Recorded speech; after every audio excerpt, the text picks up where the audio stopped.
Hi everyone, it's Jessica. Welcome back to my channel. Today we're going to be working on the March mini quilt. I started in February releasing a mini quilt pattern and I'm going to be doing it every single month. This month I put it in my shop earlier in the month, but I haven't gotten to do the video until today. So this is what the March mini quilt looks like. So let's get started.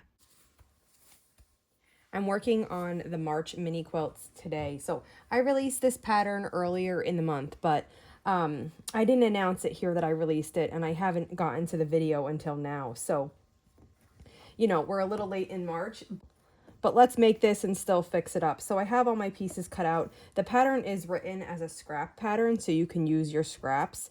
I like that with these minis. But I've also given the fabric requirements to make it in 2 colors. Here I am using my scraps. I'm doing 2 different color greens that I had, a darker green and a lighter green. I believe they're both Lori Holt.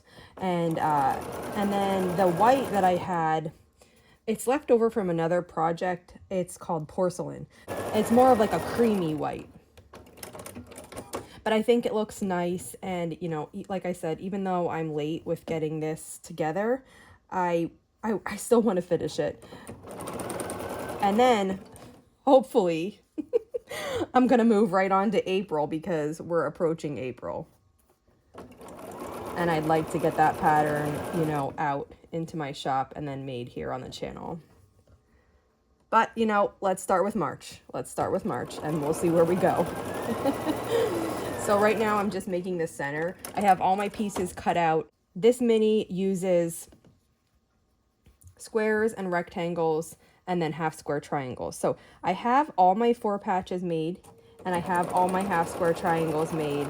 And now I'm on to the assembly of the actual mini quilt. So the center of the mini quilt is an uneven 9 patch, and that's what I'm putting together now. Here's what that looks like. And I'm going to now just build around the outside of it, and that's going to become the center of the mini quilt.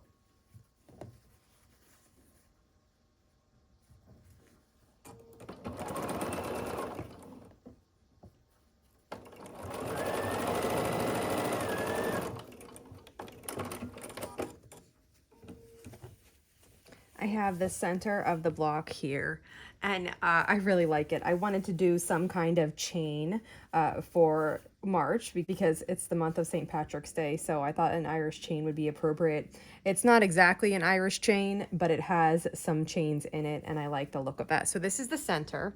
And now I'm going to work on assembling the other pieces. Once the center's together and all the components, it's like a big 9 patch. So I'm gonna work on the outer side units and the outer corner units, and then we'll get this whole big block composed together. I made the bottom row of the outer unit and I have them chain pieced as 4, so I'm going to cut them apart. This is what the bottom row looks like. And you can see that I just used 2 colors because that's what I had, but you can go totally scrappy here and do a different shade for every single piece. And this is going to get sewn on like this. These chains are going to connect into a V. The half square triangles are going to be at the corners. And I finished sewing that. When I snip it apart, this is what one of the outer side units look like. So I'm going to set all 4 of these aside. We have one more unit to make for this block. It's the outer corner unit, and we need 4 of them. They're identical. So I'll set these aside and we'll get started on that. Now this is assembled like a 9 patch. So we have a green in the corner, and then we have some whites around it. And you know, the reason why these are made into squares is because, as I mentioned, you can do scrappy green, but you can also do scrappy background here. So I kept them as separate pieces so that you could, if you wanted to do scraps, you could plug those in here and they'll look really nice. And then my 4 patches aren't going to stay open because they're not pressed, but a 4 patch goes here, and then a 4 patch also goes in this top corner here. And then we have 2 half square triangles coming together like that, and then another white square in this. So we're going to sew these together like a 9 patch, and we need to make 4 of these. Okay, I've made all of the corner units and they're positioned like this with the green square on the outside. I have 4 of those. Those are the outer corner units. Then I have 4 of the outer side units. And then we have the center. So now we just put this together like a giant 9 patch.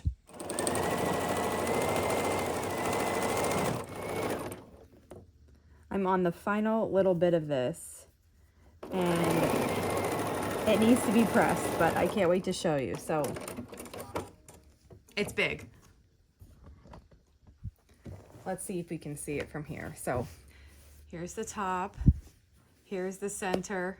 Oh, I just love it. So it's got this beautiful chain going around the center and coming up the sides. Then we have a nice diagonal effect here from the half square triangles.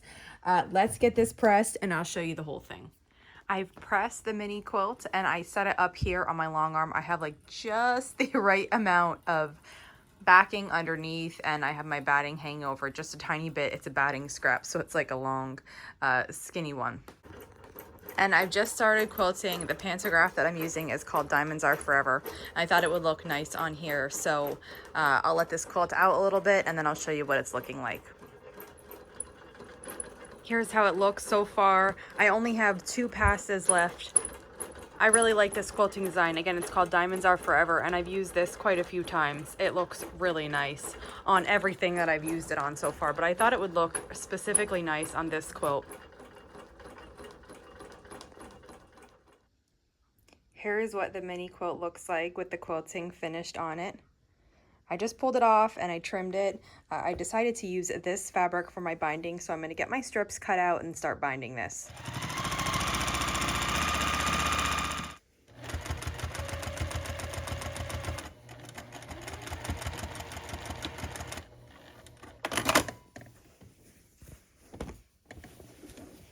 It's finished. And here is what it looks like. All bound and ready to be hung up. I'm so happy to have this finished. I know it's, we're more than halfway through the month, but I hope that you will enjoy making this if you choose to do it, even if you set it aside till next year. So if you have any questions, just let me know. And if not, I'll see you back here soon. Thanks for following along.